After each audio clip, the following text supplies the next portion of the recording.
All right, we are live, and I'm supposed to sing or something, or just cheer. I don't know. Welcome everyone to the Street Epistemology call-in show. So this is a weekly call-in show that has one regular time. I believe Saturdays in right now. This is our live show. If you're catching it live, if you're watching the replay. I don't know, check your time zone. I know it's 3 p.m. Eastern. And yeah, do all the other things. There's a second show during the week. I haven't been on in a while, but David, have you done the regular show otherwise? Absolutely, yeah. We've had past few weeks. They've had to put up with me, so they're gonna have to put up with me again. Excellent. And that's at a undisclosed time that just shows up at some point during the week. So you just watch. Yeah, it has been subscribe to the channel or something. Regular for me has been 8 p.m. on a Saturday for UK viewers. But I don't know. I think Darley sometimes throws it out there and says, well, maybe we'll do some different times now and again. I think I have missed one where it's been like 3 a.m. here, so nice. It does change, yeah. And Chucky is one of the original hosts from early on. Yeah, you want to say hi? Hey, everybody. Done. Check that box.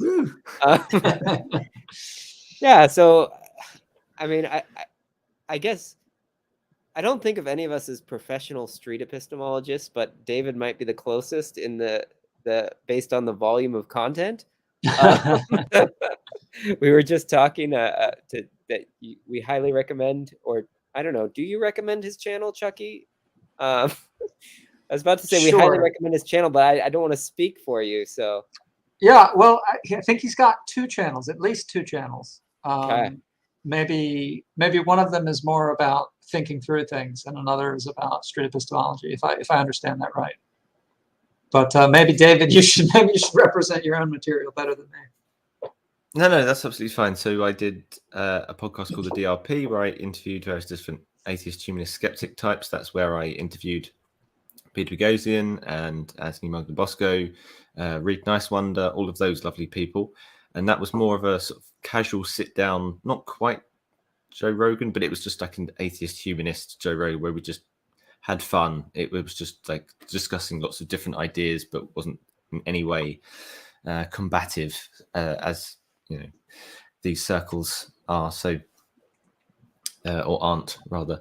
And then I've just recently started trying to get back into podcasting by interviewing various different people I disagree with and trying to have various different conversations with them that way. And my first guest the other week was David Weiss, if I've correctly pronounced his name. He's a famous flat earther, and yeah, I thought it went well. I thought he was a bit preachy, but I did try a different technique for the first time, and I think it went up to, as far as I'm concerned, it went up really, really well.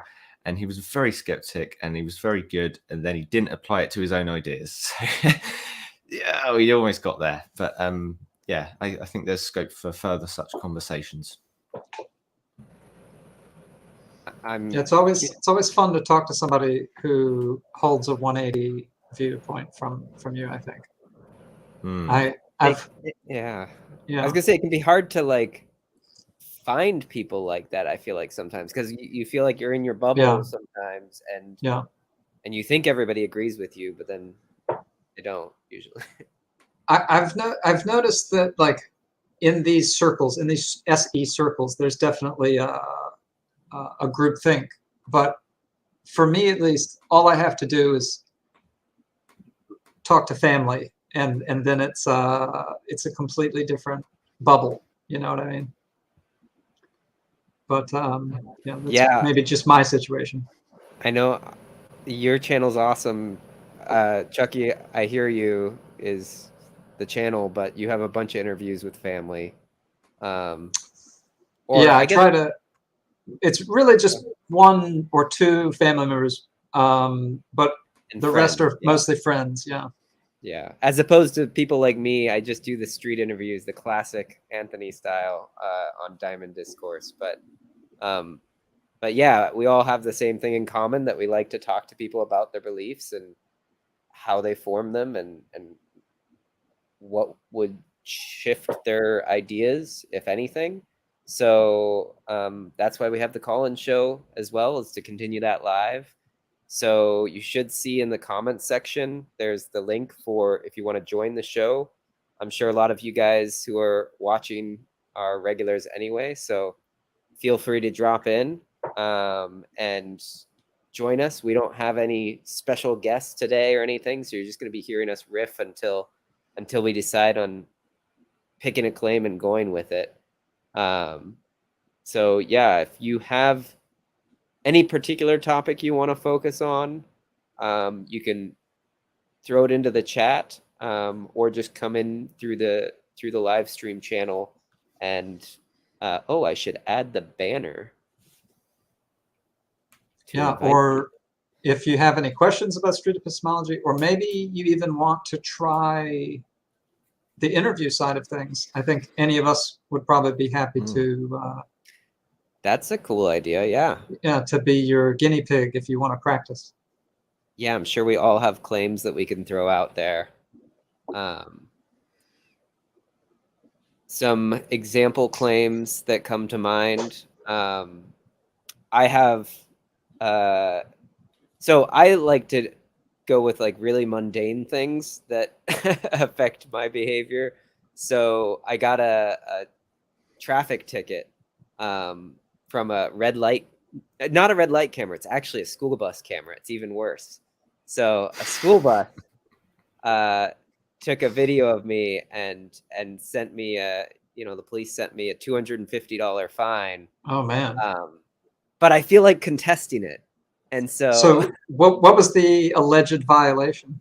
The alleged violation is overtaking a school bus. Oh, that's serious. While it has the red light. Yeah, right? Sounds awful.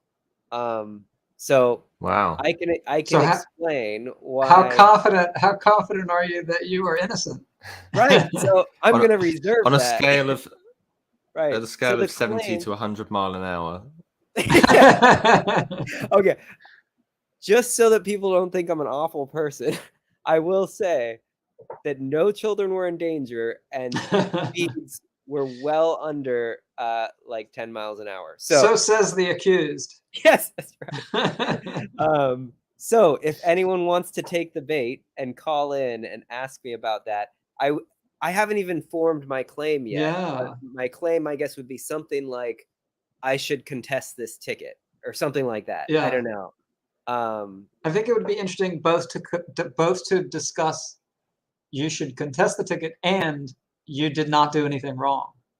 Yeah, sure. Yeah. Either one would be good. And they absolutely would change my behavior if I shift my mind on it, you know? I think it's a fantastic example. Cool. I've waxed philosophical about this basically every time I come on, but like, I want to see street epistemology being used more for these kinds of claims, where it's like there's a disagreement between two people in a society. How do we figure out who to side with, you know? And you had an interesting claim you were tossing out too before we chatted. Do you want to throw a little more philosophical one? It's maybe a little bit more philosophical, but I think it's something that matters just the same as yours. I struggle with this idea that I'm responsible for other people's emotions. Like if somebody gets angry when I'm talking to them, I feel responsible for their anger. And I think this belief affects my life negatively. And so I'd like to get rid of this belief, but yeah. So it's a little less factual and a little more maybe ethical. So it's another real world example of a claim. Right on. David, do you want to throw out a claim to offer to people too? Sure. I'd have a couple. So one is it's nothing like snarky. It's just I believe that widescreen streaming is better than 3-person thin screen streaming. So we've So I have got to keep my head there. There we go. Oh, I've got room. I this. can go over So here. this is Go A over and this is here. B. It's A or B. A or B. That should So be a the pro- fast Wait. one. Yeah. My actual claim, I didn't really have time to go into the midweek stream. I know Dali and Gina were doing it, and Dali was talking about trans athletes, and so that's a really interesting sort of not just discussion, but it's like a very controversial talking point. Yeah. And as a PE teacher, I find that quite interesting because I obviously have to safeguard children, and I have to be able to sort of. There's different aspects of that sort of conversation which are really interesting. So that's also a different angle to go into. But yeah, Dali can obviously speak for himself. Everyone, check out the other stream after this one if you want to know more about that conversation. Oh, is the other stream happening live? Are we simultaneously competing for viewers? No. That was Wednesday. Yeah. Oh, okay. I, Good. I watched It part was of it. too late for me to get to. Yeah. I think they spent over an hour discussing trans issues. It was about the definition. Should we agree on a definition? It was pretty interesting. It looks like we actually have a caller. Should we hop on? Maybe just remind other people if you want to call in. It's a call-in show. So let's take our first guest. Hey, there you go. Hi, Luke. How you doing? We're How's it good. Good, good. Nice to see you guys. I Nice to put see a you. face on names now. I know what you look like, Diamond. You look amazing, by the way. Thank you. I haven't shaved in a little while, but yeah, I'm good. You know, like you hear a sound on Discord and you hear like, oh, that's what it looks like. Okay. Now I know. I never been to, I don't know if you guys had a YouTube channel or something. I never been to your channels. So that's why I don't know what you look like besides now. No worries. Now you can subscribe to all of us. Yeah. Oh, you have YouTube channels. Yeah, there should be yeah. links down below the videos if you want to check. Oh, right. Okay. Nice. I will add Nice. them into the yeah, you have to, it's hard to find sometimes the description under the video because you have to click more. It doesn't just like show up. But and the link for the StreamYard is not in the more section either. Is it possible? I will update all of those while you continue the chat. If for people who are watching, sorry, Diamond. Oh no, go ahead. I was just gonna talk to Luke, but go ahead, Chucky, and make your announcement. I was just gonna say for people who are watching, there should be a link to the StreamYard, which is where you can call in. We didn't maybe make that clear, but that link is pinned at the top of chat, just so everybody knows. Oh, only if you are watching through YouTube. I YouTube, believe. yeah. If you're watching through Facebook or Twitch or Twitter, you may have to get to YouTube to get the link. Although, here's what I'll do is, if you're watching right now, I'll send a link on all of those channels in just a message. All the things. All right, go ahead, Luke. Nice. So the claim today, testimonies are a totally valid evidence for a claim. It's a claim that came up with this argument against the Bible, because the Bible is based on testimonies. Okay. So, well, or at least the story of how do you call when the Jesus story. The resurrection story? The Gospels. Okay. Yeah. Sorry. So I'm French, for those who don't know.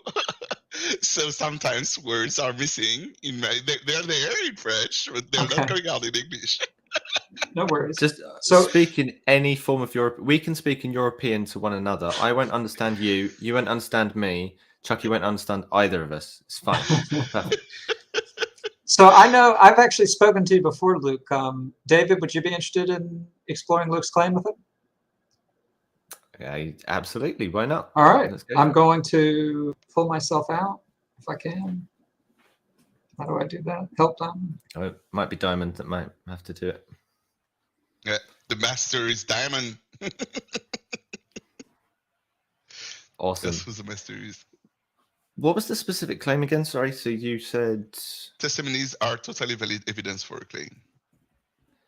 testimonies are valid evidence for a claim. Marvelous. Perfect. So you were also just specifically saying that the Bible is made up of testimonies. Is that correct? Yeah, that's how this claim came up. It was during a debate, and I wasn't able to intervene because, well, I was looking on YouTube, and and you know, when you watch something on YouTube and you have like this kind of something that you know is false, but you cannot do anything, and the guy in the other side doesn't address this thing, and you say, okay, let me put it in my list. I have a list of claims, and I put that one on my list of claims that I say I want people to know that this is a valid evidence, not only for the Gospels, but also for any kind of evidence, like testimony-based claim. This kind of thing could be considered valid evidence, depending on the context, of course, but understand what I mean. Who is making the testimony, is it a trustworthy person, and this kind of thing. I want to throw out there just a preamble. That's basically explains very similar how I got into these sorts of circles 4 or 5 years ago. I was traveling because, as I just said, PE teacher, and then mainly football coach, soccer coach. And so I went out to America, and I was in a different place every week. And the very first week, I was with a pro-lifer family. They had 7 kids, middle of the woods, 43 degrees centigrade, all of it. It was just like this sort of culture shock. And kids were learning Russian and all sorts. And the eldest daughter comes forward and says, there's no evidence that, I'm going to get this word wrong, hydrofluorocarbons, whatever the exact word is, they don't cause the ozone layer to break. There's no evidence of that, she said. And I just didn't know how to respond. I thought, I don't believe that. I think that's nonsense. But it went on my list, as you just said. And now we're here. So marvelous. I have a list of 40 items. And I roll a dice before I call in, and then I say, okay, let's pick this one. That's the one you got. Number 2. That's the number 2 on my list. Be our ringer every week. This is fun. So therefore, I'm guessing you've done these sorts of conversations quite a lot, and you're very interested in that side of epistemology and trying to figure out thoughts and all of that. Yeah. Marvelous. When did this specific claim sort of start to form for the first time? Where does this it's been a while. Draw back to? Yeah, I think a year or 2, something like that. No, I don't have a timeline in my because if I could, rewind my file and see when did I write this text, I would be able to know when it came up. But I think it's more than a year or 2, something like that. That's interesting. So I want to clarify a few terms first, just to make sure that we're on the same page. So when we say testimonies are valid evidence for a claim, what is a testimony? It's what someone says is true. So it said something along the line, she ate a hamburger yesterday.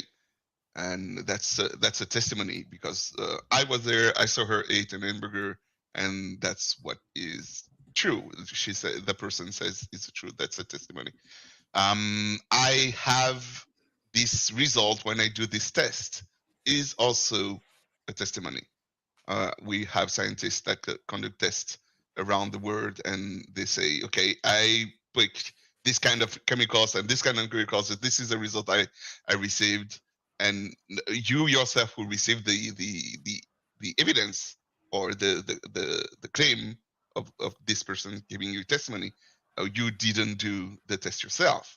You trust what he says, and then that's a testimony. That's why it's a valid evidence. One of the many reasons why. Everything. I don't know if there is much knowledge that is not based testimony. Oh yeah, the one that you acquire yourself. So what is not testimony is the knowledge that you acquire yourself. So my coffee cup in my hand, for example, is not a testimony because I hold the coffee cup in my hand. But you receive a testimony from me that I have a coffee cup in my hand, because I could be lying about the 3D programming of the picture and my voice and you know what, and not holding a coffee cup at all, right? So it is Green possible screen, for all me. of that, yeah. Yeah. Green screen, yeah. and it might not be coffee inside. It is not. Exactly. Yeah, you're absolutely, you're on the ball. You're thinking straight. That's absolutely fine. So yeah, testimonies. You just said something very, very important that needs clarifying. So the specific claim is not that all testimonies are total valid evidence for a claim, but some will be and some won't, in that some Right. people can obviously lie, it can be faked, it can be whatever, as you just said. So therefore, going into the epistemology of it, how do we determine whether a testimony is, shall we say, trustworthy? There you go. That's the gist of this conversation, is how do you trust, what are your criteria to trust someone? What do you say this scientist is trustworthy and that one is not? When it comes to climate change, it's always often used as a tool to discredit the knowledge or the information that the scientist is trying to convey. This scientist is not trustworthy, therefore his results shouldn't be trusted. You should repeat the test yourself and make sure that you get the same answer. So the way I give trust to people, of course, there are my parents that raised me and I'm still alive, so I trust them today. And it's about the amount of time I've been lied to. So we start a conversation with a certain degree of trust. The more events happen with the person that didn't like to me, like she said, the person said, I'll be there tomorrow, and she's there at the time she said, I'll do that and do it, and this kind of thing, where and say something about the past. She said, well, I was in Las Vegas last week, and I then have proof that indeed she was in Las Vegas last week, this kind of thing. So it depends on how many times the person lies or make a mistake. Could be also a mistake, because there are people who do not lie. They believe this is true, but they are mistaken in what they say. And how do you know that they're mistaken? Because you find contradictory evidence of their claim. So normally at this point, we would ask the typical question of confidence level 1 to 100, but I want to just throw two of the exact same question out there so we can contrast and compare. One question on the confidence scale is to do with trusting another person, and the other is verifying that claim yourself. So when it comes to discovering truth on a scale of 1 to 100, where would you put, let's go for trust as a method of finding truth? Is it reliable? Is that your question? Yeah, to so 100 to 0 to 100, is it reliable to use trust as a tool to find the truth? So let me just throw something out there. So if the claim is trust in another person is a I don't want to use the word verification. If trust is a reliable method of discovering truth, if that's the claim, somebody who will just let's throw this word out there, would be completely gullible and just believe every single word every single person says to them, like in Ricky Gervais's The Invention of Lying, where everyone just sort of believes him. Their confidence level is 100. They truly believe in that film. Every single person is telling the truth. The truth. Yeah. So I would define that as 100. Would you agree with that that claim? Yeah. That's a good example. The movie. It's a really good Yeah. movie. It's a wonderful movie. Everyone should watch it after the stream from Wednesday, after this stream, and then you could we're just giving them material here. People don't have lives. So anyway, so let's go into your confidence level then. If that's at 100, can you either plot yourself on that scale or maybe plot other people, other examples along that scale? So because I have a high confidence in my discernment of who to trust or not trust, I would put it higher when it comes to myself. When it comes to general people, well, I would say it depends on who's saying that. It applies to, like, is it a child? Is it an adult? Is it an old person with Alzheimer? It depends on the context. The short answer, the scale will change with the context. In my situation, I would be 80% sure that it is true that trust is a good tool to find the truth or to recognize what is true. So this is a very interesting point. So I'll put you on 80. Where would a member of the general public, a complete stranger, but from your town or village or somewhere like that, where would they be? What's his age? Sorry, say that again. What's his age, the person? Let's say they are roughly your age. My age. Oh. Your town, your age. What's the subject and what's their studies?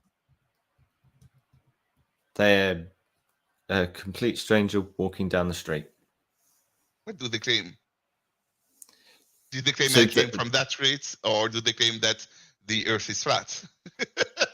Well, okay, so this is, but when we start to say trusting another human being for what they have to say, my prediction, if I am to make a claim, I think all of our confidence levels would typically, the further we get away from ourselves, the lower the confidence. So I'm less likely to trust maybe somebody from a different country who speaks a different language, who I typically would, through prejudice, perhaps think I have nothing in common with, when I probably do have a lot in common with them. Say at the minute, you could go into somebody claims to be from Ukraine. They claim to have seen horrors during war. Typically, if you're on one side of the war or another, you might choose to believe them differently. Yeah. So what I'm really asking is your confidence level dependent on how similar you are to that other person? No.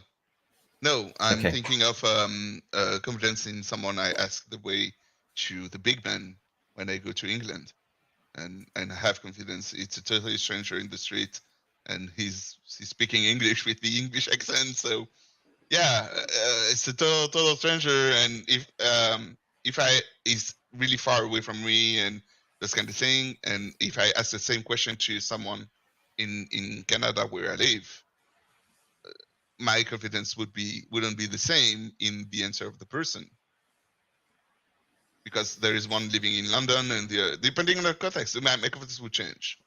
The context will make everything on how confident I am that this person will tell me the truth, depending on the question and the past of the person. The context is all. It's needed.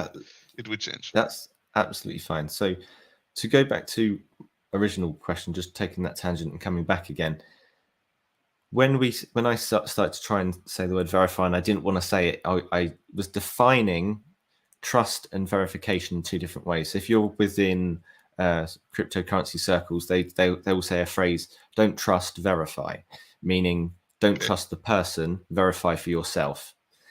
And so if you say you're at 80% for trusting another person, depending for yourself, for yourself.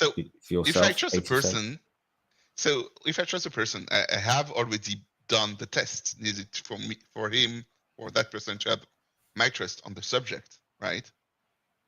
there is a reason why I trust my teacher at school to teach me about physics, right? So I have, when I was a kid, my parents did the research for me. They check if the teachers were giving me valid information by reading the book that they presented, this kind of thing. And I do trust that person because I trust my parents, and also I have no reason to doubt that what he's saying, my teacher is saying, is false. So yeah, I will give 80% confidence in what he's saying. I will be able to check myself after if I have doubt on what my physics teacher is telling me at school. So yeah, 80% is a good number, like to a trustworthy person give me information. Yeah, it is a good number. Okay, that's absolutely fine. So what I'm writing down are various different potential epistemologies that I'm trying to see whether you engage with or not. Some are flawed, some are not, some are good epistemologies, some are bad. So I think, you know what? I think I'm going to have to go share screen. I love doing the whiteboard stuff. Is that, there we go. And Diamond, I do believe I'm now showing whiteboard. Let me know if you can see that. Yeah, person, premise, reason, Wonderful. claim, conclusion. Okay, so this is your, whatever your claim would be, and then you have reasons for believing that claim. So do just bear with me. This is a little bit slow today. So I can say something along the lines of,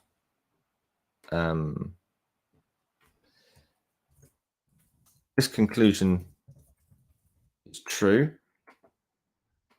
It is backed up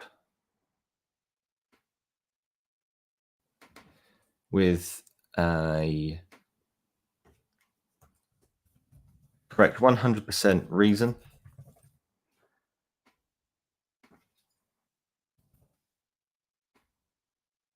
Or a statement. So let's reword that. Correct statement with another correct statement, a true conclusion. If something that follows this structure here would be something like rabbits hop here. Sorry if it does take a while for me to type.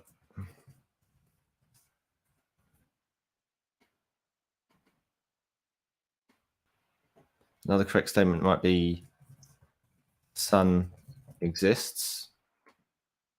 My conclusion is following on from that. Therefore,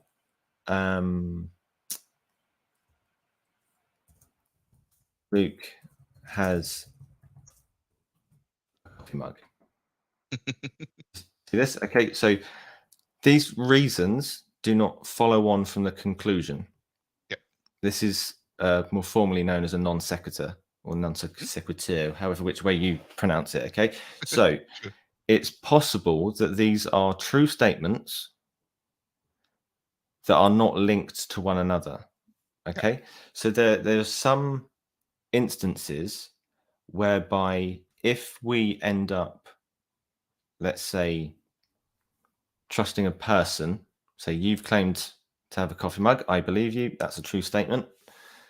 Is it possible that we can base this reason on a person saying something, this reason on another person saying something, maybe the same person, and this conclusion on a person saying something, but they do not necessarily link together?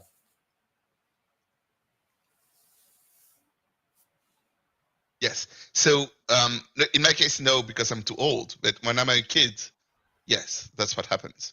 My mother tells me this is hot, this is good, this is bad, and those kind of thing. They are not related to each other, the thing that she's telling me, but I do trust her because every time she told me about something, she was correct. Or most of the time, at least, she was correct. I got hurt when I didn't listen to her. I felt good when I listened to her. Therefore, I trust her.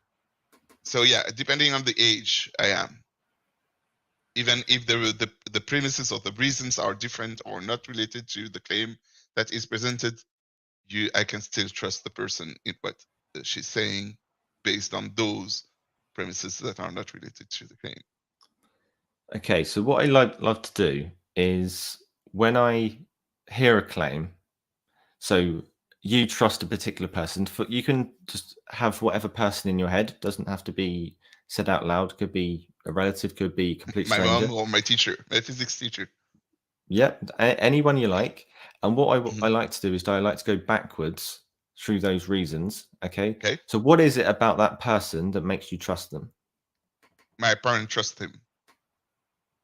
Let's say not today, right? I'm talking about me as a child, right? Okay. Yeah. That's fine. Me as a child, I trust that person because my parents trust that person. So it's to do with whether that parent trusts, and this is child, Luke. So let's try and move some stuff over here. It might take a while. Again, as I said, to bear with my slow computer. Child Luke. Get rid of these. So you trust a person because your parents in turn trust them. Is that correct? Yeah, and I trust my parents. That's another reason. Oh, I have to click a lot of times for it to highlight the whole thing. Sorry. So why did your parents trust them? Well, they have their own reason. I wasn't aware why they trusted this teacher. Teach me about physics. So this is a specific claim about teaching. Yeah. I trust the teacher that teach me that the Earth is spherical, because my parents touched the teacher to teach me about the shape of the Earth. And why does he treat? The reason why they trust this teacher to teach me the correct thing is not known to me as a child. It is known to me now, but not as a child. So I reckon I already know the answer to this, but if you got a specific teacher in mind at all? Oh no. All my physics teacher told me that the Earth was spherical, so I'm good. There's not one of them. All of them told me repeatedly that claim or use it to continue their teachings. If a claim is repeated often enough, will you believe it? It depends on the trust. Again, do I trust the liar, right? If the liar says, I'll do it 1,000 times, if I don't trust the liar, I will still not trust the liar, right? So yeah. How do you determine whether somebody is lying specifically? The number of times that I caught him. And so are we defining lying as specific malicious intent to mislead, or is it someone who is believing something sincerely is true? Let me stop sharing for a second. Do they sincerely believe what they're saying, but they have not necessarily lied? They are just wrong. Yeah, they're mistaken. Yeah. So it could be mistake or lie. It doesn't matter. My trust will on the subject. If it's a mistake, I can differentiate between a mistake and a lie, right? But based on what the person gained from the claim.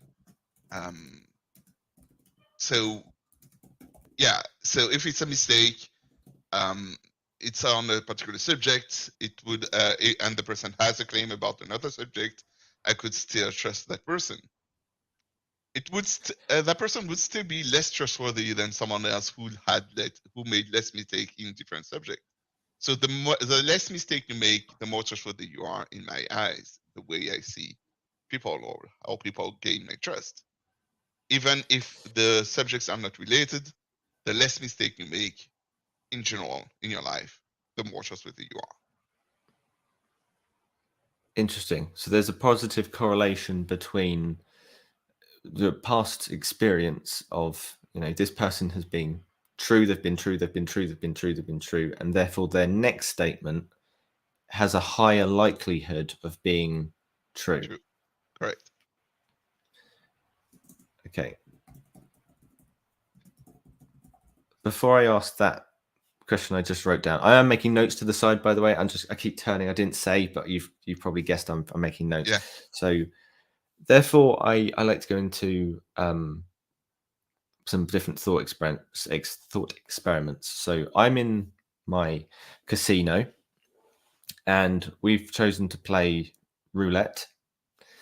And yep, no problem, Chucky, in the background. We've got 5 minutes. That's fine. So we've chosen to play roulette, and we spin it round, and it goes on.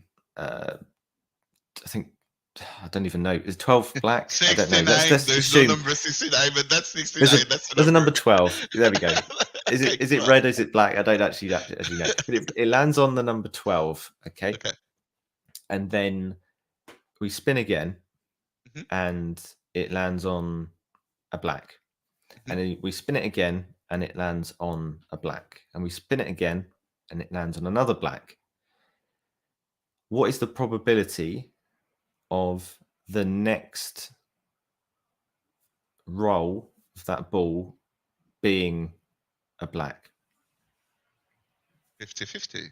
Usually they're the same numbers of black and red. If my knowledge about roulette is correct. Yeah. Yeah, barring, it depends on, I think European, we have 1 0 and Zero, American has 2 zeros. zeros. Yeah. So trying to, house rules and all that. So 50-50, let's say. the question is, therefore, is a previous roll independent of every other roll of the every spin of the dice? Not spin, Yes. not roll of the dice, spin of the ball. Yeah. There we go. Each spin of the ball is independent of each other spin of the ball. Yes. Okay. So what is zeros are green, correct? So Shh. Sometimes there's no green. There's no green. So when it comes back to trusting a person, what is it about their previous claims being correct that make them dependent, or the next claim dependent or independent from that previous claim? They have free will. The ball doesn't have free will. People do have free will. They can make a choice to do the correct thing or not the correct thing. They can choose to lie or tell the truth or check if they are not mistaken. The ball cannot. That's the difference between the person and the ball. Okay, that's absolutely fine. I just wanted to ask that. I've got one more question then, and then we'll throw it out to the rest of the panel. Is it possible that someone you trust can be sincerely mistaken? Not lying, Yes. but sincerely mistaken. Of course. I have a teacher who taught me that the how do you call the guy who went to the Americas, discovered the America? Columbus? Columbus. There you go. So Columbus was afraid to fall down of the earth. It was a teacher, somebody I trusted, who taught me that the crew and the guy himself was scared to fall out of the earth because he believed that the earth was flat, which is a mistake. Because I found out later that it was a mistake the teacher gave me, because we know today that for him to be able to navigate with the stars and stuff like that, he needs to have a spherical Earth type system, not a flat Earth type system. So, yeah, I can, even if there is a lot of things that this teacher taught me beside that little thing, but yeah, he can be mistaken even if I trust him. Sure thing. I wanted to throw it out there to anybody else on the panel. I think because we could probably go on for hours and hours. It is interesting. Yeah, it's interesting. It is interesting. It's why we have these conversations. How about it, fellas? Well, first of all, thanks, Luke, for the conversation. Much appreciated. And David as well. I was going to suggest maybe we pull any commenting questions from the audience that we have in there there. has been. Nice. You can. I didn't pull them up because I didn't want to interrupt you all while you were chatting. But if you scroll all the way up to around 3:15, we started a little while ago. Sorry we went long, but there were some interesting questions. So if any jump out at you that you want to answer, Luke. I need to scroll somewhere. I need to go to YouTube, right? No, you can do it in the StreamYard. You should be able to see the comments. Exit full screen. Comments. So, 3. There's one from James. James. Is personal testimony testable? Personal testimony testable. And if you feel like you've addressed some of these already in the conversation, that's fine. You can. Some of them are, depending on the context. So, yes. I would say most of the time, yes. You can make sure that indeed that person was there yesterday. When he came, I was there yesterday. Or if this is really a coffee cup, it is testable by another person next to me, or someone that you trust more than me could come here and pick up the coffee cup and says, yeah, it is testable. You can come yourself to my place and pick the coffee and say, yeah, it's a coffee cup. Okay. Anyway, it is testable. We do it? No. Right. So by the same line, I assume this one would be testable, right? I have a green polar bear. Yeah, correct. Okay. No, Yeah. I don't trust you on that subject. CM who claims that. Right. So you would say that's not valid evidence. Is that right? No, not valid because CM doesn't have my trust on the subject of polar bears eating candy canes. Right. Right. Yeah. And if he presents himself as a, could you imagine the situation, right? You could imagine the situation, and you find out that there is this geological, how do you call those people who work with animals? Zoologist? Like a vet or zoologist? Zoologist? Like a David Attenborough kind of naturalist. Anyway, naturalist. Naturalist or naturist? I get the two mixed up. Yeah, naturalist. Naturalist. I think it's something about the way you see the word. Anyway, naturist. Anyway, this guy, you trust them because they study animals and they are a specific expert on bears, and he comes to the TV and says, "Now I found this kind of bear that do like candy canes, only 8 candy canes." Would you trust him with this information? You will be more trustworthy of him than CM Gould that gave you the information. You would say, "Oh, yeah, why not? This is a bear that is really weird. He doesn't eat anything than candy cane, but it is true that this bear does only eat candy cane. It is possible. There are candy canes, there are polar bears, and there are people who works with polar bears, and therefore, yeah, could be good evidence for this to exist." So depending on the context, who's saying that, I could trust them to that question. That would be the answer. Gotcha. And then Robert asked, what attributes make any evidence valid? So any evidence, not just testimony. What attributes make evidence valid in general? So you have only 2 kinds of evidence. That's the thing I realized. You have personal or testimonies. That's the thing that you experience yourself, or the thing that people told you they experienced. Right. So, yeah, you're dividing up the world into what's inside your head versus what's outside your head, almost, right? What you experience. Yeah, almost. Yeah. You have your your touch, your eyes, your taste, your senses, your own senses, your feelings. That is evidence of something. That is a source of evidence for something.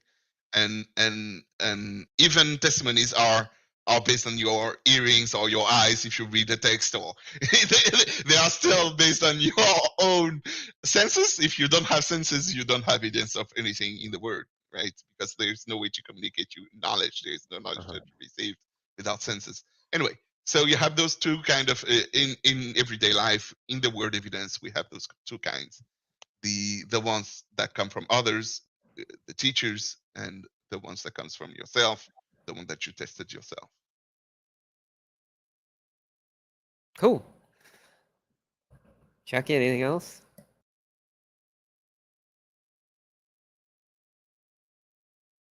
Oh, you're muted. My bad. I was saying I think we've covered pretty much everything. Maybe we've interrogated Luke enough today. That's okay. I'm Now, having fun. now you're muted, Diamond. He's Thank sick you of as you always, already. Yeah. We'll carry on. Don't worry. All right, we'll say bye. Yeah, thanks for Thank you, calling Luke. in, Luke. Yeah, that was fun. Yeah, I think, I think we all use testimony to some degree, right? In Sure. terms of Yeah. buoying our beliefs. And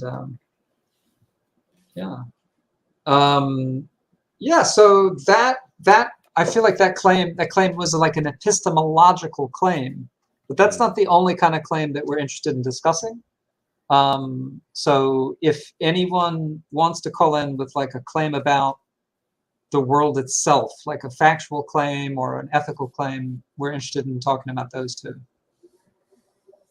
Doesn't have to be a claim about epistemology. I put some examples into chat. So, I feel like people have feelings about some of these things. Businesses should be allowed to refuse service to anyone. Marijuana should be legal for adults to consume. Changing time ahead or back twice a year causes more good than harm. Like, these are things that, we deal with on a daily basis. That here's a good claim. Yeah, I mean, you know what? Jesus Christ, if you'd be interested in exploring that claim, feel free to call in.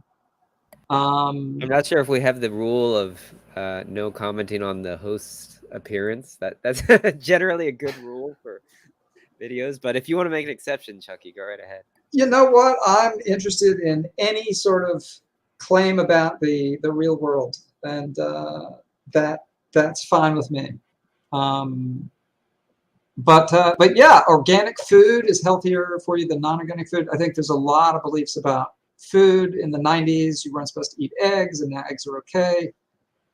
These are things that affect our daily decisions, and I'd love to talk to somebody about a claim like that. So if anybody has any interest in anything like that, feel free to call in, and we'll help you work on your claim.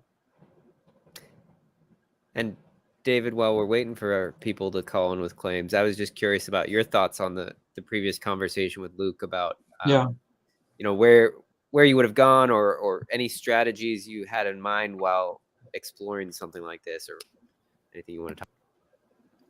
Yeah, so my Twitter's Fallacy Dave. So I've written a couple of books on fallacies and biases and that sort of thing, and I'm making notes as I go along.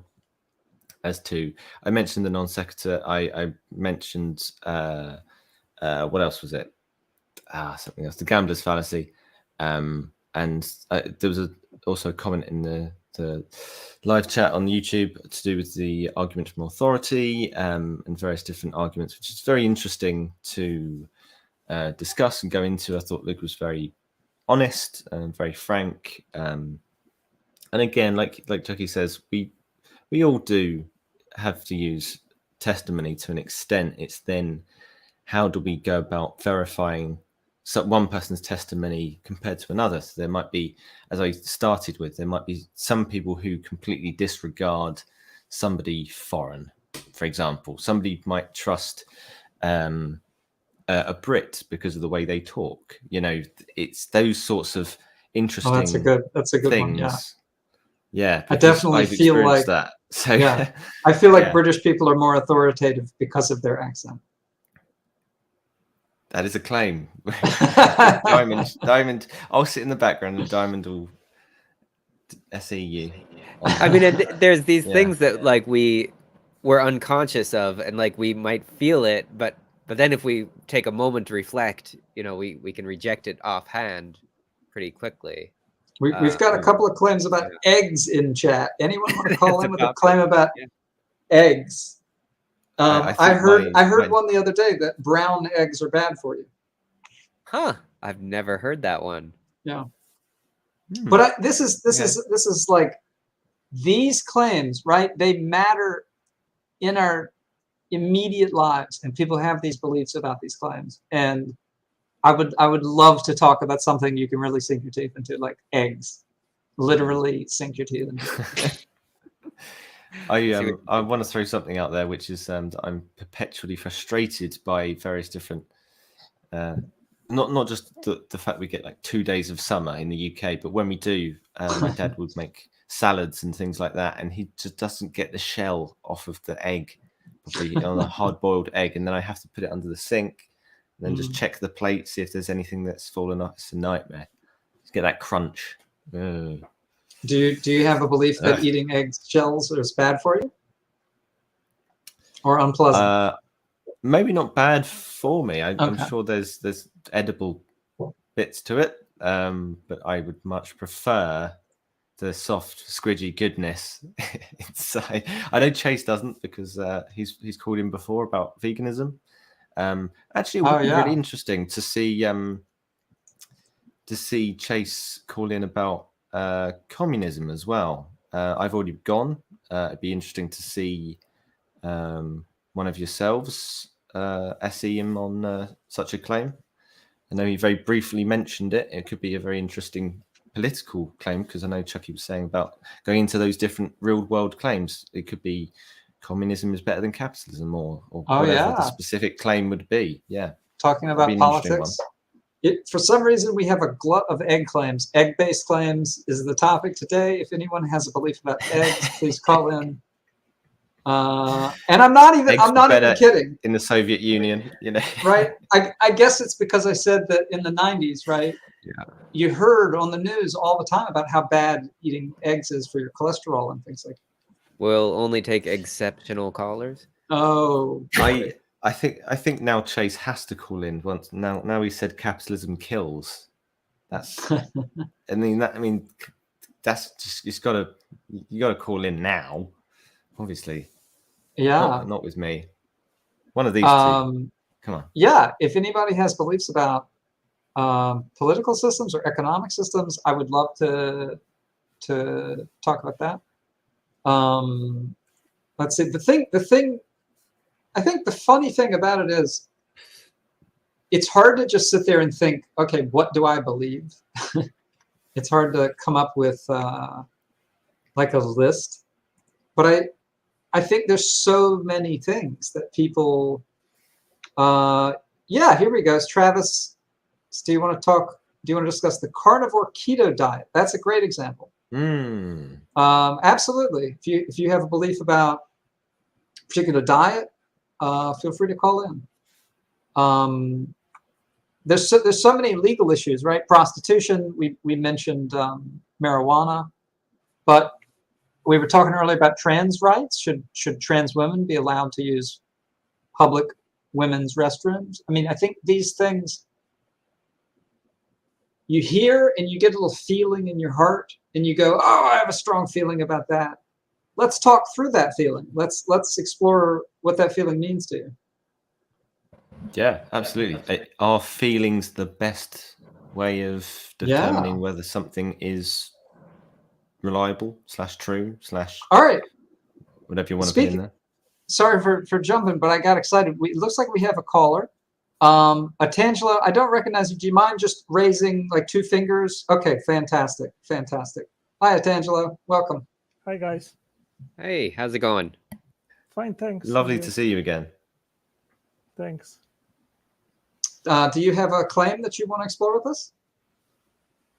Well, no, actually, I usually start my conversation with atheists with a standard question, which is, how do you guys explain our existence without a creator?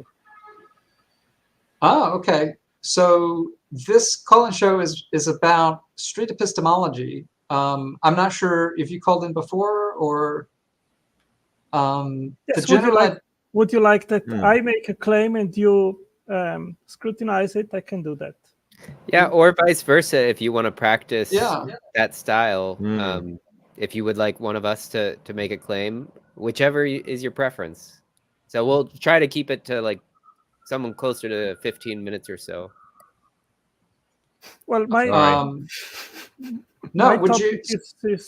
is usually the quest of God's existence, if God exists or not. So that's, No, well, we've been talking about eggs recently. I mean, the fact.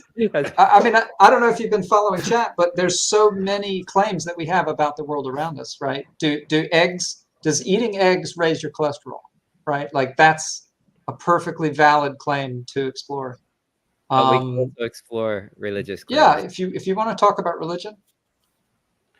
yeah, if you want, I can make a syllogism, and you can give your ideas, what you think about it. I maybe if maybe this is just me, but what I would really want is to talk about something that you believe, not like a structure or a mathematical argument. Just like, what is it that you believe? I believe that the physical natural world points very strongly to the necessity of an intelligent creator which instantiated it. Okay, that sounds like a perfectly perfect belief to talk about. Diamond, do you want to take this? I certainly can, but actually we have another caller who's offered to be the SE interviewer for Otangelo, if we want to try that. Oh, that's interesting. That'll be I believe something it's to try. Travis, I'm going to bring you into the stream. And no, maybe not. Hang on. I'm a little hesitant. Well, let me just check with Otangelo first of all, because we could lay down ground rules and check. Yeah, I think Otangelo, maybe how my would you concern feel is about is just that Otangelo maybe is new to the SE community, so maybe it would be better if we. I don't think he's. I don't know. Let me just ask Otangelo about that. Yeah, sorry. How do you feel about this, Otangelo? No, you can bring him in. I have no problem. I saw his question or his point. I can perfectly respond to that. No problem with me. Cool. And I mean, I think anytime Chucky or David and I will just jump in if we feel that it's like diverging out of SE. You know, so it might not. I think Travis is familiar enough with the approach that we can have a good go at it and then see how it goes. I don't know. What is your hesitation, Chucky? It's just a lot of variables, but I'm okay. I'm okay exploring. I'll hold a tight rein. How about that? Okay, yeah, that sounds fantastic. All right, David, does that sound good? Marvelous. All right, cool. Okay, thanks. Thanks for playing the game with us. Otangelo, Travis, you want to go? Is it Travis or? Yeah, it's Travis. Okay, hey. So I'm like a very experienced SEer too. I just don't have a YouTube channel. I'm actually a mod of. How can you be experienced without a YouTube channel? Well, I use it a lot on like chats, like text chats and stuff. But I'm like always in conversations. But I'm always in like the Pine Creek. I'm like a mod on the Pine Creek YouTube, but I'm also a mod on our Street Epistemology community on Reddit, right? So all right, so yeah, the three of us are gonna sit back. Otangelo, do you want to just restate your claim for Travis, and then? Yeah, he wrote here in the private chat. He believes God doesn't have a creator. Yes, that's correct. I believe that God is eternal, non-created. Awesome. But, and if you could just keep, if you guys could keep that chat handy, that private chat open. Well, specifically Travis, Otangelo, you can go full screen if you want, but that way, Travis, if we need to message you with anything, we can. Yeah, I'm on this one. Okay. Perfect. All right. Cool. Go right ahead, and we'll try and set it to about 15 minutes or so. All right. What's up, Otangelo? What's up? Hey. Yes. Wow, this is really close.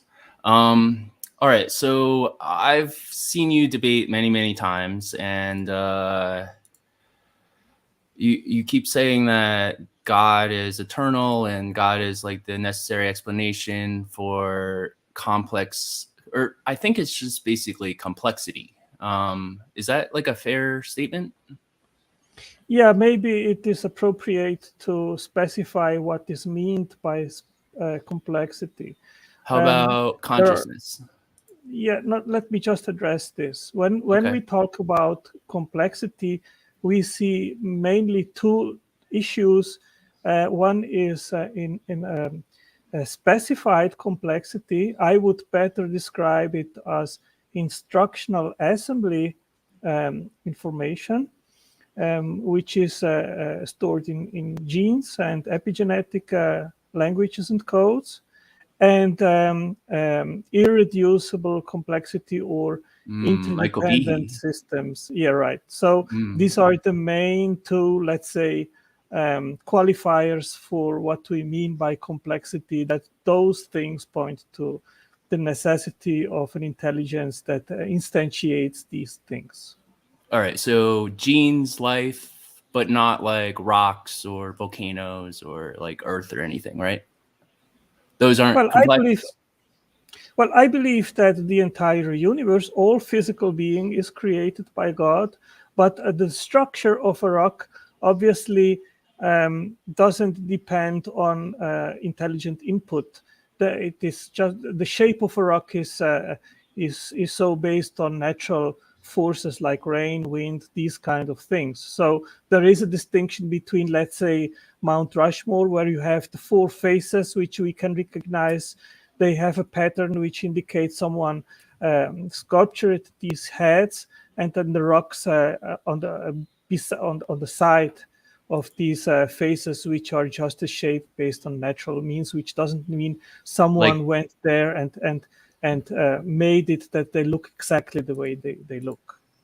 All right. So everything is basically created by God, but God does something different with chemicals in life than chemicals in rocks. Is that clear?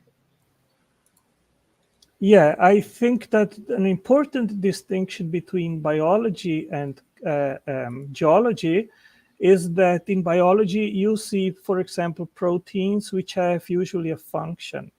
They have a structure which conveys a specific function in the living, in the cell, in organs and so forth, while the structure of a rock doesn't convey a specific function. So that's an important distinction, I would say. But you're saying both things were designed by God. Like you say rocks are naturally created, but I don't see like you're saying everything's created by God, but God does something different with life that he didn't do with rocks. Like I can find complexity in rocks if I look at them in an electron microscope, right? I could say, look at how these chemicals are forming in this very complex way. Look at this pattern, look at this fractal. I could find all sorts of like complexity in that, right? But yeah, what you don't you're see saying in that's a rock, all natural? well, what you don't see in a rock is precisely these two things which I mentioned before: instructional assembly information and irreducible complex systems which convey a specific function. All right, cool. So God is a being that is able to create the entire universe and all the planets and rocks and suns and galaxies, but he did all that naturally. So like, let's say before life started on Earth, let's say if evolution is true, and let's say the Earth started 4.5 billion years ago, and then life started 3 billion years ago, or whatever. So God didn't really have an active role in the universe until he started life 3 billion years ago. No, I said right at the beginning, I believe that God created the universe. I know, but you're everything in it. saying rocks are naturally composed together, right? So there's no like, God didn't need to push anything in a certain way. He didn't need to divinely intervene. There's no irreducible complexity in all these natural systems that aren't life, right? Well, I think that he created the planet Earth habitable to host life, but the structure of a rock, um, we can distinct the shape of the rock. It doesn't convey any function, while a protein does. Genes do, so there is an important distinction. Okay, But right. obviously, I believe that God created everything. That includes rocks and planets. Right. everything. But Yeah. but what I mean is, like, until God created life, God wasn't actively like he created it all at the start, but he waited, say, 10 billion years until he started working on life. We can work with that. That would convey no Alright, problem cool. for me. Cool. So really, the complexity you're talking about is in life, and that's like, is that the main reason you believe in God? Well, it is a series of things. You do not construct the worldview just based on one argument or so. You constantly receive information from various sources of different kinds, and based on that, you analyze it, you process it, and then either it conveys to what you already believe and improves what confirms or strengthens what you believe, or maybe less. But it's various sources. But I think the teleological argument is a very important one to back up what I believe. So let's say hypothetically that the irreducible complexity was proven to not be true, and that complexity can naturally be created, like without divine intervention. Let's say like some scientist publishes a paper tomorrow about that. How much would that change your confidence at all about Christianity being true? Well, Christianity has not much its backup in teleological argument. It has its backup in the Bible, right? Mm-hmm. So I think that wouldn't change much in regards of my confidence that the Bible is true. Sorry, I just wanted to clarify because I want to get the banner right. So the original claim, is it that Christianity is true, or is it that God doesn't have a creator, or was there something else? Because I feel like I was hearing some They different stuff. basically mean the same thing, but I think everyone here knows Otangelo pretty well, and everyone. I'm sorry, I'm just unclear on for this conversation, for purposes of this conversation. Like SE in general, like it's really easy, to like bounce around to different ideas, and there are a lot of connected. It's like a web of beliefs. I know. Yeah, I'm getting there. So, gotcha. Like I'm building up to the God doesn't have a creator. So okay, what I'm trying to understand is God is creating complexity, right? Travis, sorry to interrupt you again.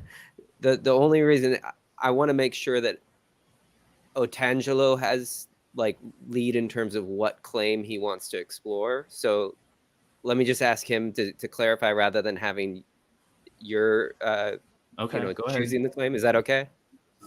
No, I would just appreciate if we can stick just to one topic, since we have just 15 minutes, rather than hopping from one to the other. Then we will not. That makes total sense. So that's why I wanted to narrow down. So Otangelo, what did you call in? Which one did you want to stick with? That you mentioned several things there. Yes, so since he asked me how to distinguish design from non-design, I gave here the argument that irreducible and specified complexity are observed in cells in biology, and I think they are a good argument for design. So maybe we can just stick to that. Okay, so the life is designed. Life is designed, basically. Yeah. Life is designed. Okay, so we'll go with life is designed as the claim for your guys' conversation going forward. Life is designed. Okay. And then the primary reason that you guys were tackling, just did you want to touch on that? We're about to take over, Travis? Okay, cool. I'll get out of your way then. Yeah, life is designed. Thank you. All right, so we know in your model that life is designed, right? Because it has irreducible complexity. So what I'm wondering is, wouldn't that mean that the thing that created it is irreducibly complex as well?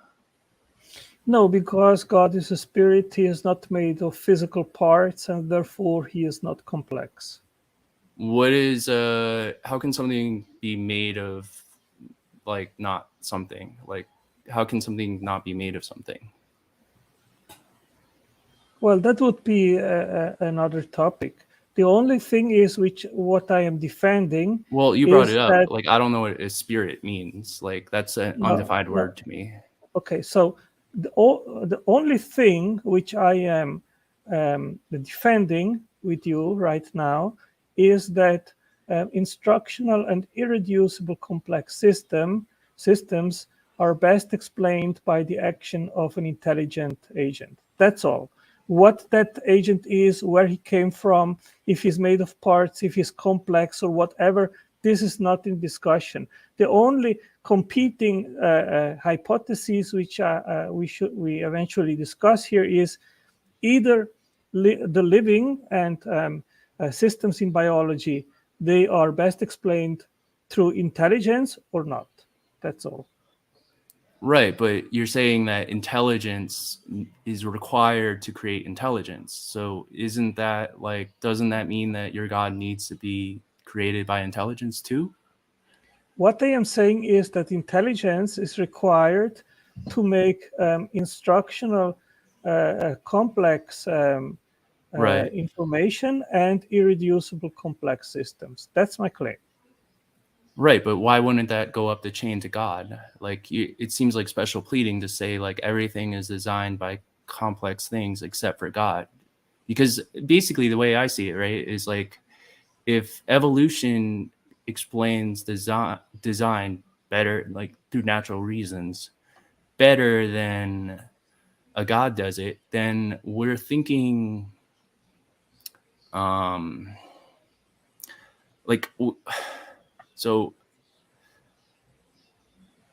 basically like the complexity is what we're trying to explain, and now we have to explain how God is complex enough to create life, right? Like you don't need to explain that. You are deflecting again. What is in question here is if irreducible complex and instructional complex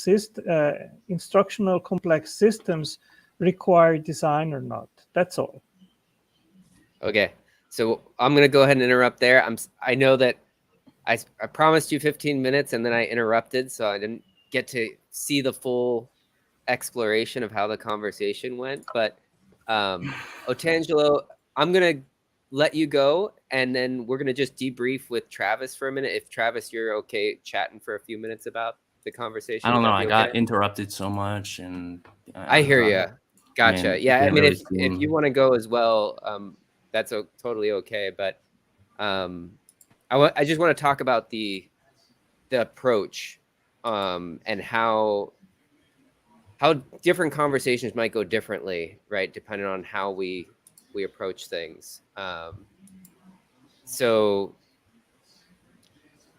maybe I could just ask first of all, Otangelo, is it okay if we drop you off and we can chat again maybe either next week or we could just while everybody's here, maybe we could Sure. get a sense of how people are feeling about the conversation, the two participants. I mean, That's a good idea. Otangelo, how did you feel in the conversation? Well, I think if we are pulling from one topic to another, then the result or the outcome of conversation might be not very instructive or fruitful for both sides. So I suggested that we would discuss if the fact that we observe instructional and irreducible complex system in life, if that points to intelligence. And Travis, he just moved to ask about God and if God is complex. So these are other topics. So the only issue that I wanted to talk about once the topic was established was if these things are best explained through design or not. And obviously that was not possible right now. Well, that's because you added a new word I didn't understand that said spirit is able to design life, and that didn't make sense to me. Well, again, that was another topic which wasn't. It's literally what the I same topic, suggested. and So Travis, I know that you're used to moderating things a lot, and so we lost him. Okay, so sorry, Travis. I'm sorry if we lost, got frustrated or anything. You know, I know these conversations, if you've had them a lot, it might feel like you're going in circles and you know where people are going, right? And I think that that's what we're seeing here is Travis is super experienced, and I don't want to talk about him when he's not here to explain things, but I did feel like there were things that I would do differently in the conversation, and so that's why I was hoping to be able to reflect on it. I don't know, David, did you have any thoughts? Yeah, I think we could all sort of pick up on a sort of vibe. So I don't know if there was any previous conversations between yourself, Otangelo, and Travis. Meet. I've forgotten his name. Nutritionist Travis. Travis, yeah. There was one which I remember, and I don't want to go into it. It wasn't very pleasant. Yeah. But maybe it's just a matter of, you two had different goals about this conversation and didn't quite meet in goals. Yeah, I think I rather than bringing up two examples of complexity, I would have done better to just stick to one, like instructional assembly information being complex and specified, just that, and then try to clarify rather than bring in two concepts, because both are an enormous topic. That's the truth. So about exactly what Otangelo is saying, we have a question in chat. Why does Otangelo get to dictate what questions are allowed? So part of the SE style, or let's say structure, is that one person provides the claim, and then the other person tries to be a sounding board or a helper. You're sort of working in concert to explore that particular claim. And the idea is that if two people are making claims, then you wind up having an argument. But if only one person is making a claim, it can be more cooperative. That's the goal, at least. And so that's why Otangelo gets the focus.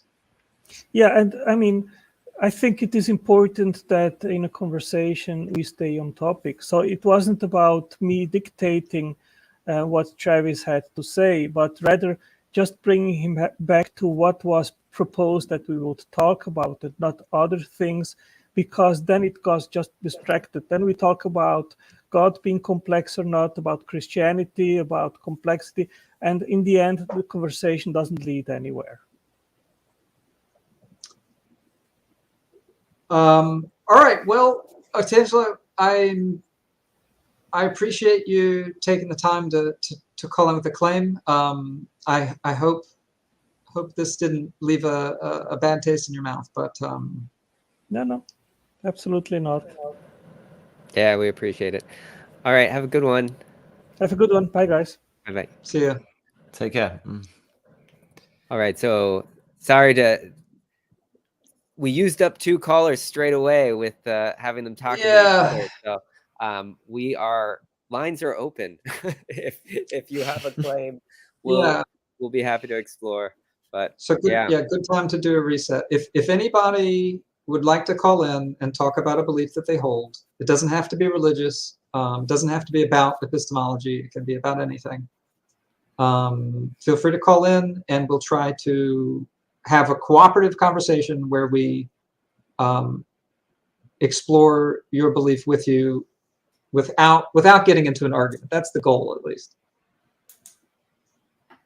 And the link should be at the top of the YouTube chat pinned.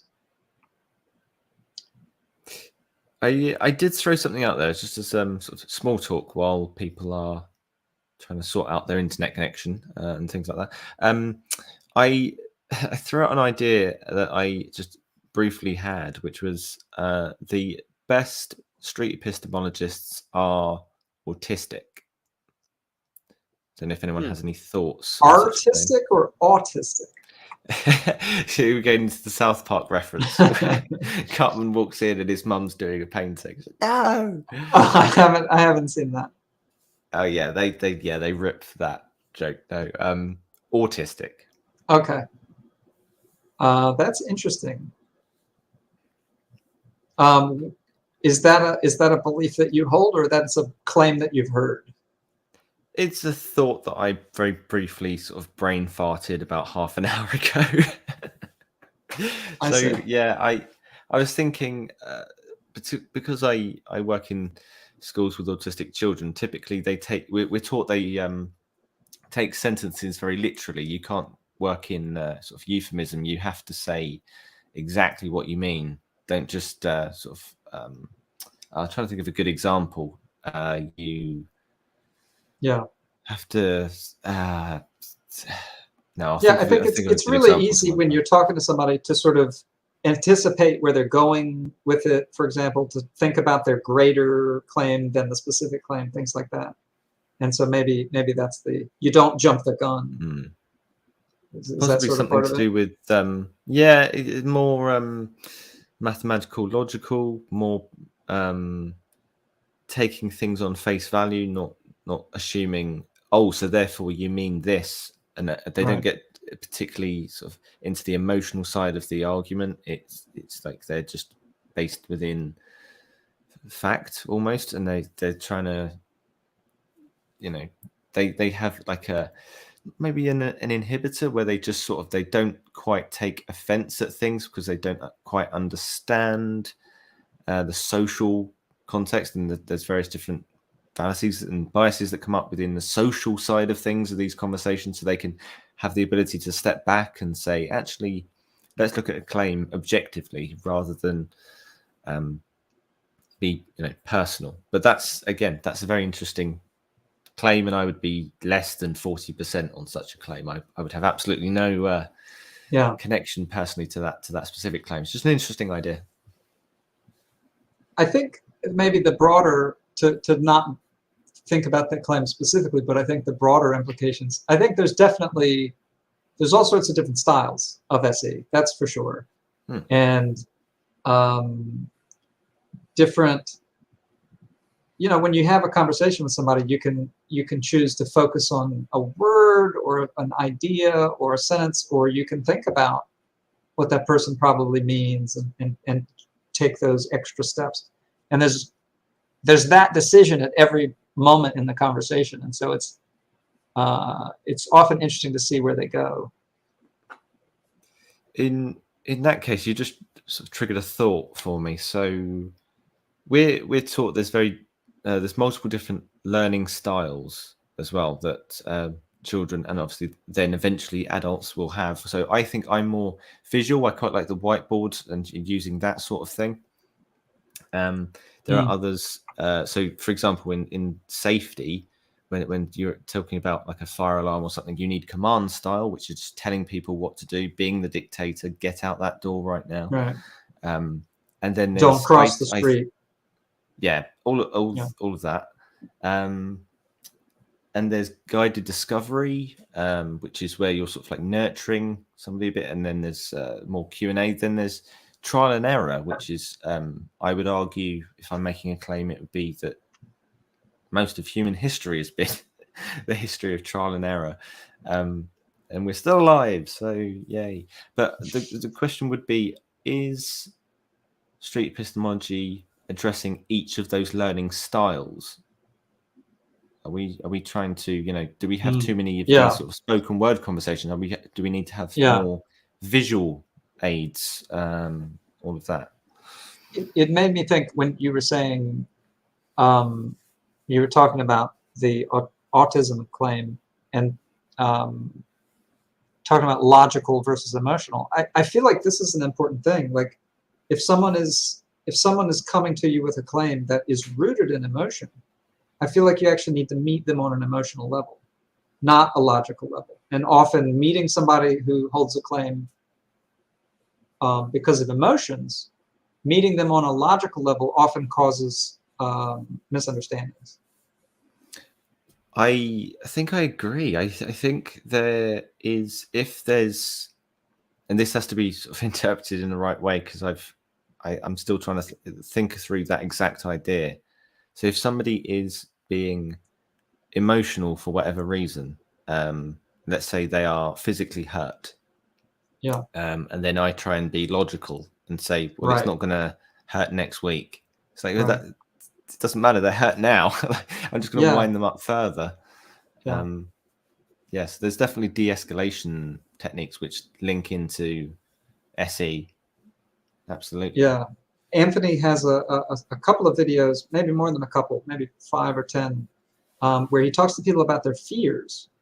So maybe somebody, if I remember one in particular, a woman was afraid of heights.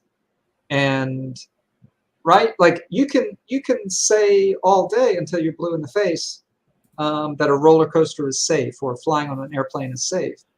But that's not why that person is afraid of planes. You know what I mean? Like, and so you really have to meet them where they're at. Where's this fear coming from? So I'm seeing some claims being made in chat. Chase claims Fox News is fascist propaganda. I think that would be a fantastic claim. If you want to call in and explore that claim, Absolutely. Chase. That's a real... Yes, go ahead. Sorry, I was only going to pick out another claim that I just saw, wherever it was.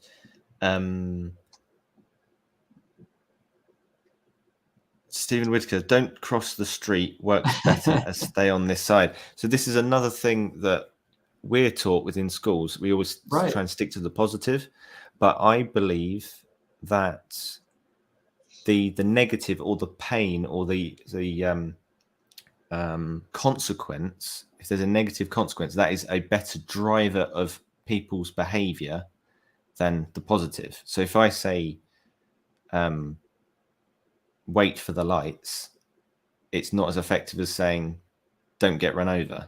But it's almost like if you're saying as a tightrope walker, don't look at the ground 50 feet below you, they're focusing on the ground and they fall.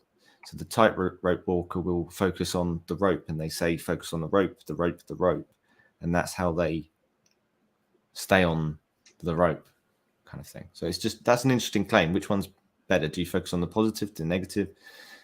Yeah, I think generally speaking, people want to avoid loss more than they want to gain positive. That would be that's a claim. That's a belief that I hold, at least. Sorry, Diamond, you were about to say something. No, I was still thinking about that Stephen's statement.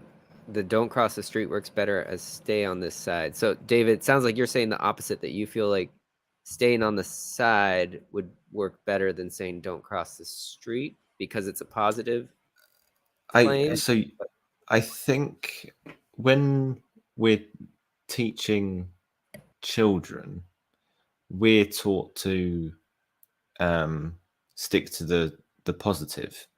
So we would say wait for my command, and I'll say something like safe to cross. And when I say safe to cross, then you can cross and you can stand at the lamp post over there or in a straight line, whatever it may be.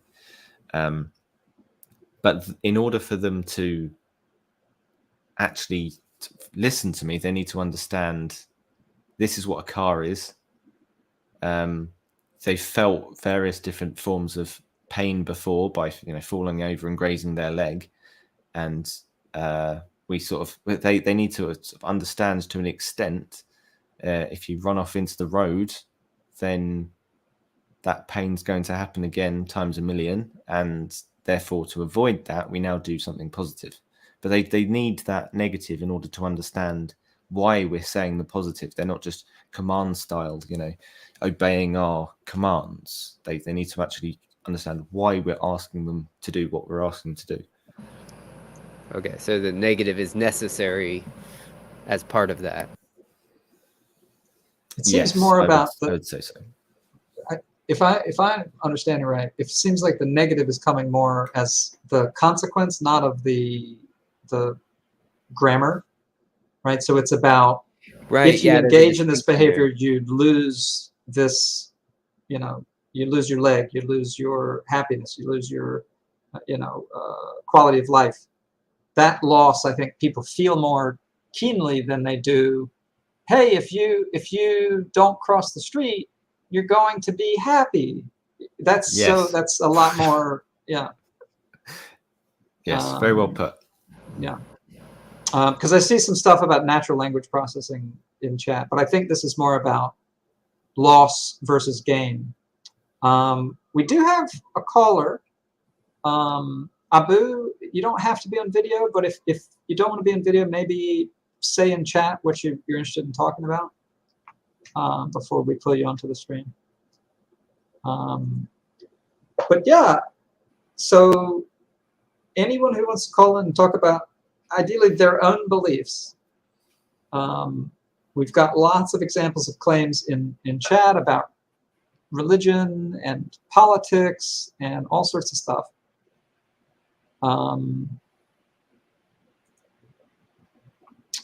Abu, if you could just type in the private chat what it is you want to talk about. Okay, and I think Stephen seems to be talking based on this comment. He says, my friend used to tell patients to hold the chair rather than don't hold the meds trolley. I think, so it sounds like Stephen's talking about the negative in terms of the linguistic, the grammatical negative, as opposed to like negative consequences, right? That was the ambiguity there that Chucky, I think we were distinguishing between. And David, right, so you were talking more about the consequences, but yeah. Abu wants to talk about religion. Should we pop him in?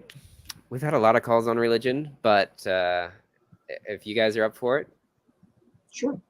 All right. I'll leave it to Chucky if you want. Sure. All right. Hi, Abu. Welcome. You're on air. Can you hear us? And can you unmute?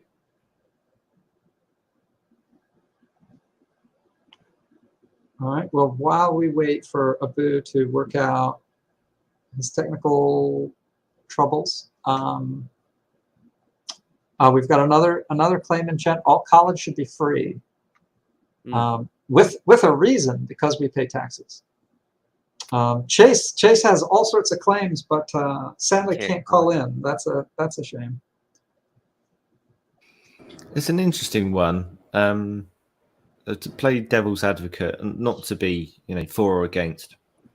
I suppose the answer is, the question is who should pay for it, because there's always going to be a cost of some sort. There's wages to pay. There's, upkeep of the facilities and all of that. So I'm sure there are cheaper ways of doing certain things.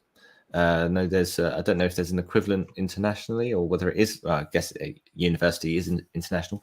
We have the Open University. I think that's not in one place. That's all online, I think. And that's interesting. But obviously needs some sort of cost, electricity, servers. So. Yeah, I think it's a very timely issue. Oh, Abu, is that you? Hey, yeah. Can you hear me? I can. Yep. Can you hear us? Yep.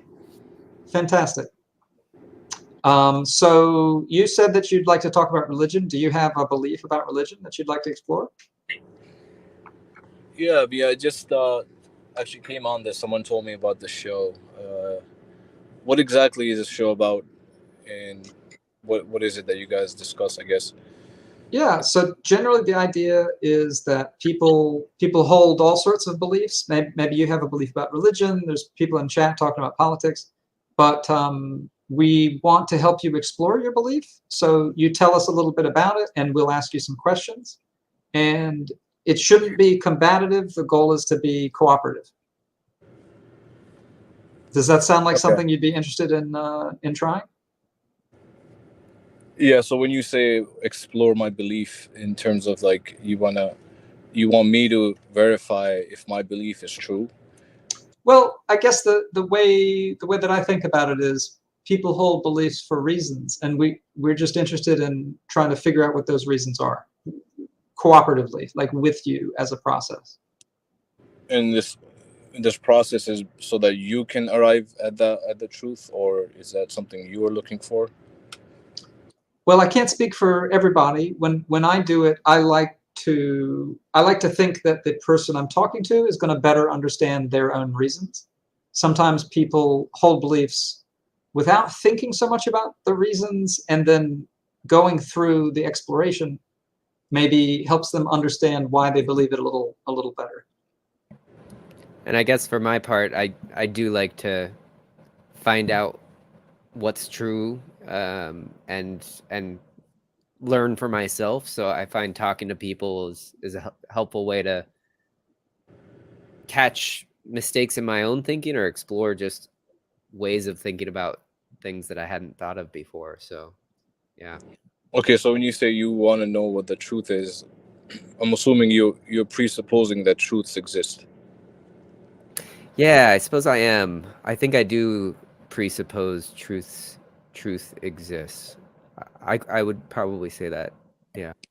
And I guess why is it important for you to know what the truth is?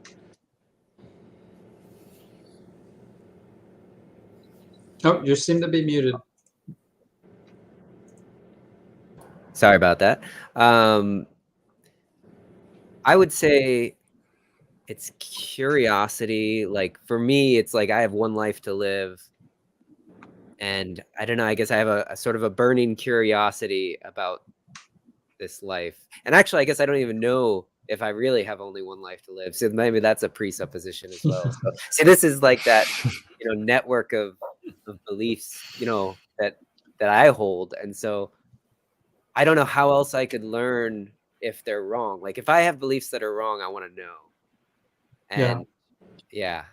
I think the way that I would put it is, in order to better accomplish my goals, I feel like understanding how the world works helps me do that.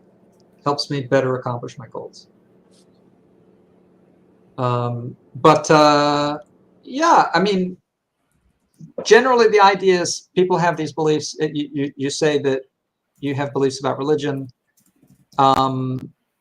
The goal of this conversation is to kind of figure out what those reasons for believing are, and then it's all about how you feel, right? It's about how do you feel about those reasons. Do you think they're good reasons? Do you think those reasons are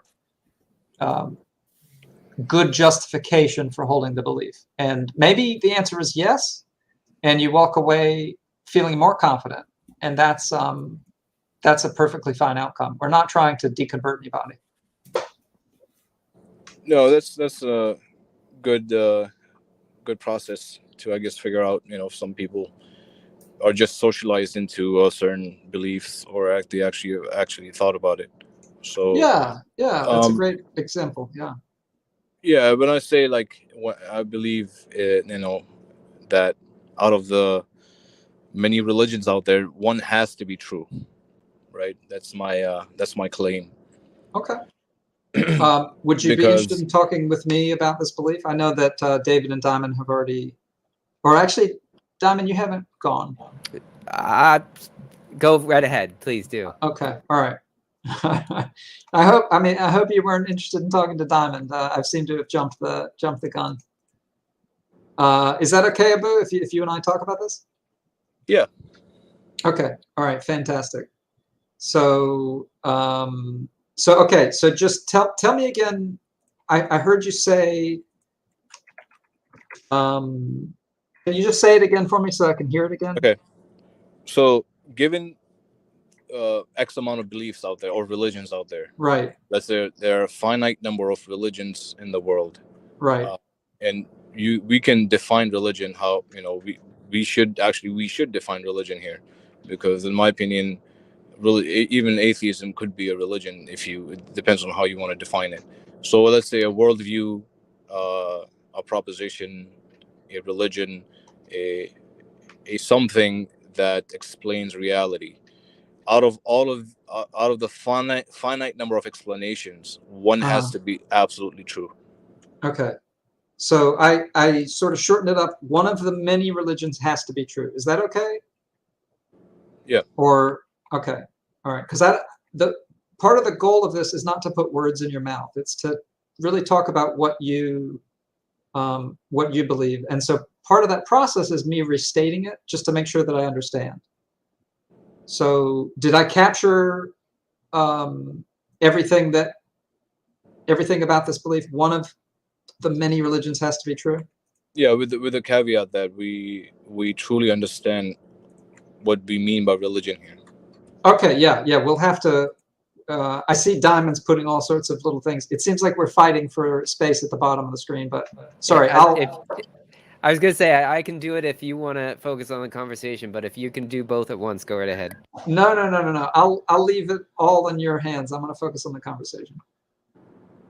All right, and then if we could just, I don't know how to. I'm worried that if I hit remove, it's going to delete somebody from the chat. So can you put us just me and Abu up, or is there any way to? I don't want to put just me. Is there any way to put him, even though he doesn't have a video?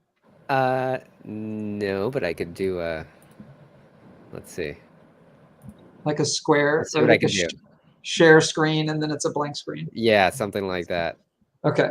All right, Abu. So I heard you say there's a lot of religions in this world, and your belief is that one of them has to be true. And so my first question is, what do you mean by religions? What is a religion? So religion, in my definition, would be something that would talk about or discuss or explain the idea of God, the one who created everything, the universe. And so the proposition would have to be associated with the concept of God. Okay. So it cannot be just like a philosophy of how to live your life. It has to be something associated with God. Okay, interesting. So I guess that sort of screams, what is God to you? I heard you say created the universe or created the world. Is that what God means to you, or is it different? Yeah, okay, so classical definition of a monotheistic God would be the definition I would use. Okay, so if I could try to restate the claim, then what I'm really hearing you say is something created the world. Is that accurate, or did I miss part of it? Yeah. Okay, yeah, you can great. see that. Okay, and by world, maybe we really mean universe, but Mm-hmm. Okay. All right, fantastic. So something created the universe. We're on the same page, right? That's what you're interested in exploring. Yeah. Is that good? Okay. All right. So I heard you say that there's a lot of competing hypotheses, right? There's a lot of different religions in the world, and each one talks about a different way that maybe the universe was created. Why is it that one of them has to be true?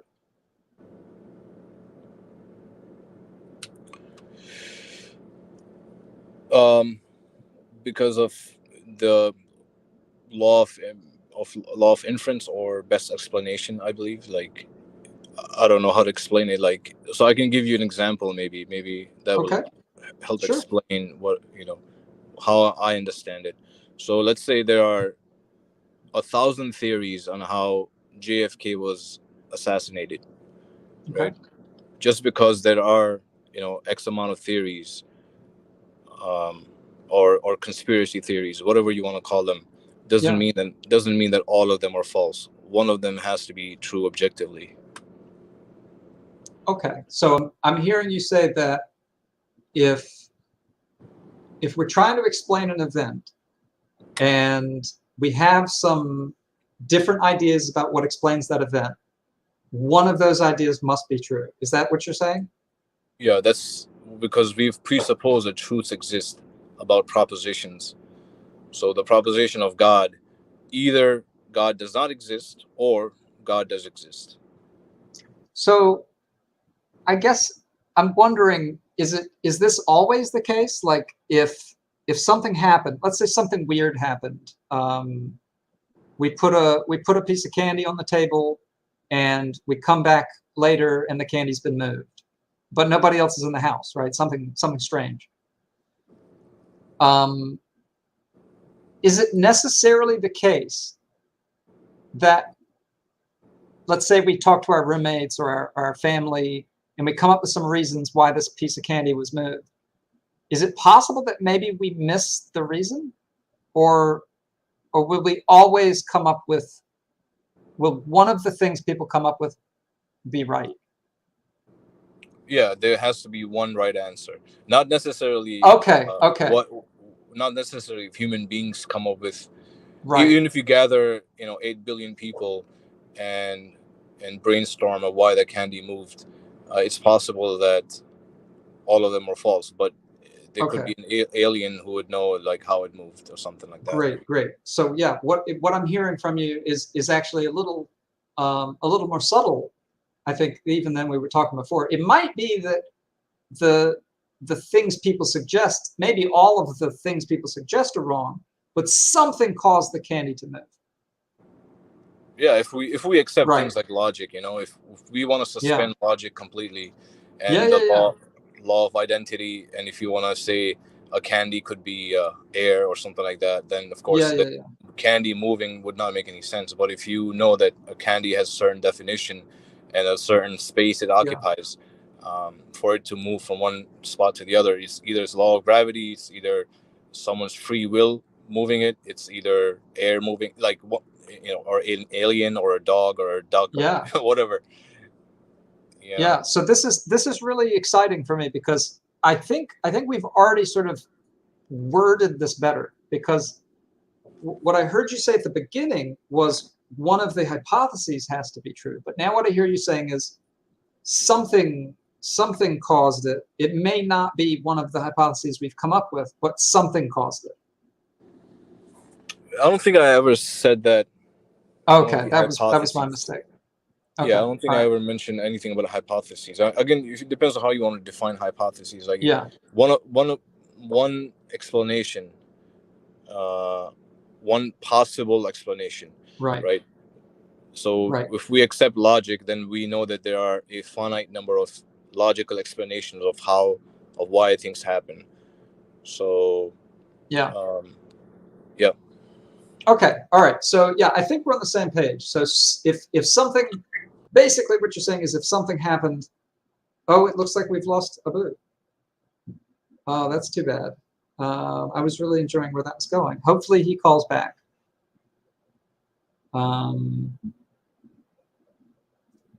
Here he is.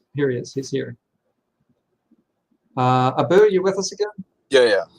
Okay, fantastic. All right. So I was just saying, I think we're on the same page. What I hear you saying is that if something happens, something caused it to happen, and I think you and I agree on that.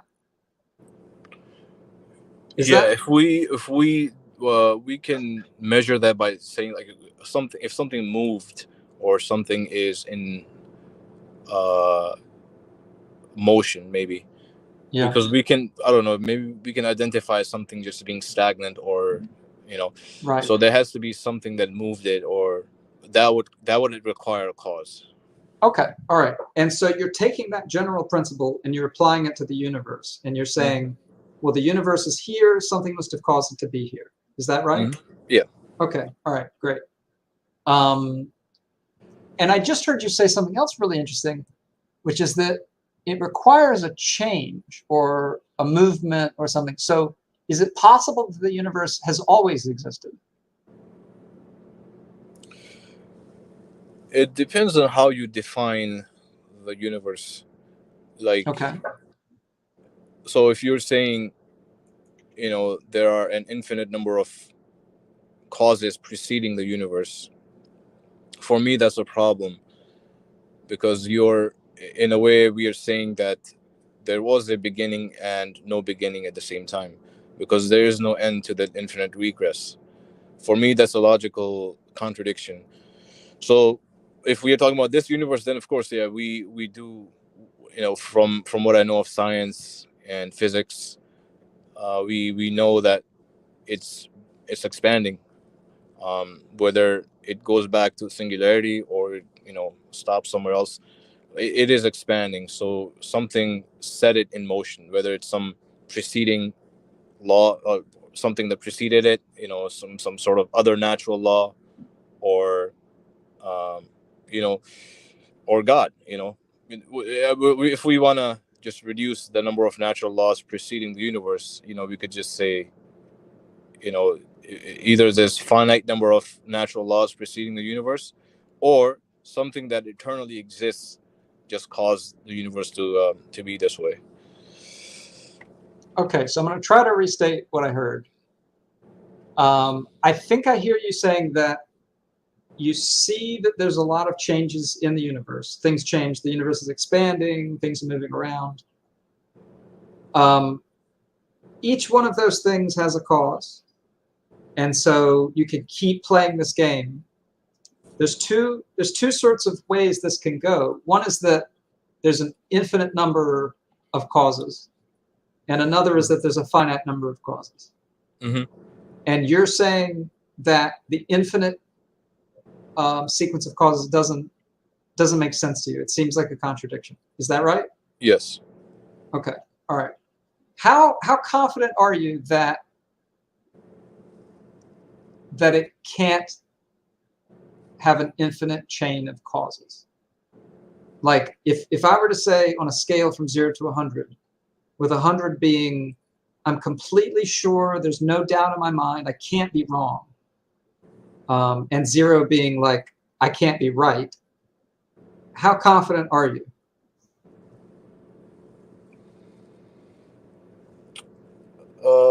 Yes, the scale is kind of weird for me to understand. Okay. It's either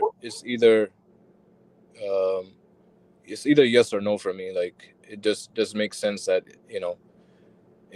for me there's no way to differentiate between, let's say, 53% versus like 89%. For me it's either it's a contradiction or it's not a contradiction. So I think I get what you're saying, and I understand that feeling. Like, for example, if I rolled a die or flipped a coin, if I flipped a coin and I hid the result from you, you're basically saying, well, I know that it's either heads or tails, right? Like, it's one of the other. Or it could land on its side, or like the thin edge of it. The edge, yeah. Okay. Or it could be heads, tails, or the edge, but it's got to be one of the three. Yeah. And I hear you saying that. And so you're saying it's kind of weird to assign a confidence to it. But generally, I think when we talk about beliefs, right, and this may not be something, this is maybe a different claim, and it may not be something you're interested in exploring, but when I think about the beliefs that I hold, if I have a belief about a coin, I absolutely agree with you that it's one of the three options. But if I've seen somebody flip it, and it always lands on heads, I might be more confident that it's going to be a head again. And so that's how I would bet, is maybe one way to think about it. Like, if you had to make a bet that the universe couldn't have had an infinite chain of causes, how would you bet? Yeah, I would say I'm 100% confident. As confident as I could be when I say that the law of non-contradiction holds true. Like, I can't really prove it, but it's just something I presuppose. Like, logic is something I presuppose. So this acceptance of this kind of a non-infinite regress of universes, it is a result of my logical reasoning, perhaps, like, because I can't accept something being something having a beginning and no beginning at the same time. So yeah, can you imagine, is it possible that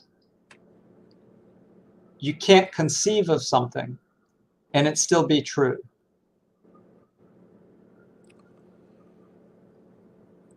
Like, has that ever happened? If I can't conceive of something, then that truth would not be something I would care about. Like if you ask me Interesting. to, if you ask me to think about some truth that I can never conceive, or no one can ever conceive or know about, that, which is why I find this whole idea of agnosticism also kind of irrational, because you're pretty much saying if something is unknowable, but we are still trying to discover if God exists or not. Like if I'm understanding that definition correctly, like you're pretty much saying that it is unknowable that, you know, if God exists or not exists, but we are still trying I to guess. attempt. Sorry for jumping on top of you. Yeah, no I guess problem. where I'm coming from is just I've been surprised in the past where, like, I'll hear about something. I'll hear about like physics stuff is really crazy. Diamond's an expert in physics, but I'm just a layperson. But I understand that the faster something moves, the smaller it becomes, or something like that. And that seems incredible to me, and I can't really conceive of it, but I've been convinced of it through experiment. And so I feel like I'm in your position where I can't conceive of this thing happening, and yet I found out that I was wrong about it. And I guess I'm wondering, has that ever happened to you? Well, it depends on what kind of what is the actual topic we're discussing. If it's an empirical claim about physics, chemistry, and stuff like that, then maybe, yeah, then maybe we can apply a certain level of confidence. But when it comes to logic, like if I ask you the question, like, can you conceive of, is there a possibility that a square circle Like, exists? yeah, squared circle, yeah. Like that's the question. Like, you know, the question of possibilities. Is it a possibility that 2 + 2 is equal to 5 in some other universe, or a square circle exists in some other universe? The Okay. All right, let me try to repeat Yeah. it back to you. The connection I'm hearing you make is that the idea that the universe could have an infinite chain of causes is a logical impossibility. Is that accurate? Yes. Okay, so maybe we're at time, and maybe this would be a good point to stop, because I feel like we've really deconstructed your claim, right? It's coming down to this idea that either there's an infinite chain or a finite chain with a start, and an infinite chain to you seems like a logical impossibility. And Yep. I guess the question that I'm left with is that logical, or is that maybe scientific or empirical? And I wonder what you think about that. Is it necessarily a logical claim, or is it an empirical claim? Well, it is essentially fundamentally a logical claim, but it's you need some sort of observation for it to make that claim. Like, so there is some sort of experience that we, you know, for instance, we see, let's say, the universe expanding and something causing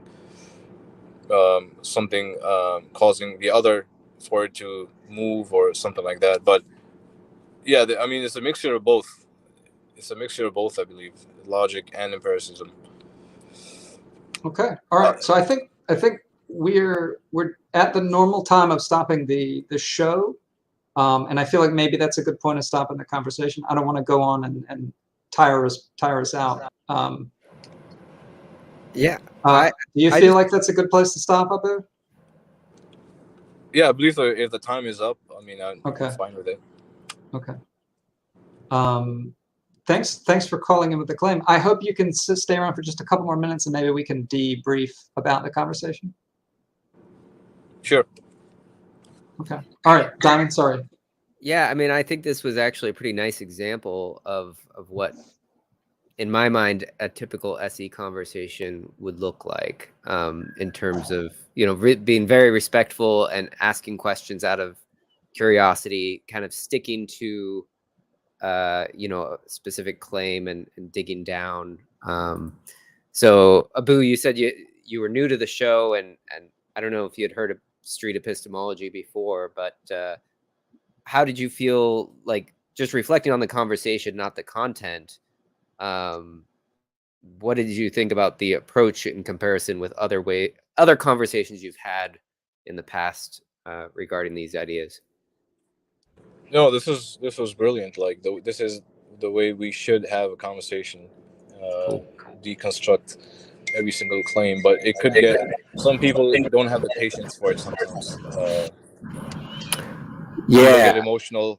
People try to. I don't know what the reason is. People do get. We are emotional human beings, but when it comes to some important questions about life, existence, where we are heading, stuff like that, it's important to evaluate everything rationally as much as possible. I'm really glad to hear that you enjoyed the conversation, Abu. I enjoyed it as well. I thought it was interesting. Yeah, it was good. Thank you. Cool. Yeah, absolutely. David, do you want to jump in? And I don't know. I just thought it was a really difficult claim. I was thinking it might have been useful to have something very specific. I couldn't really find myself sort of finding very many questions to ask for that one.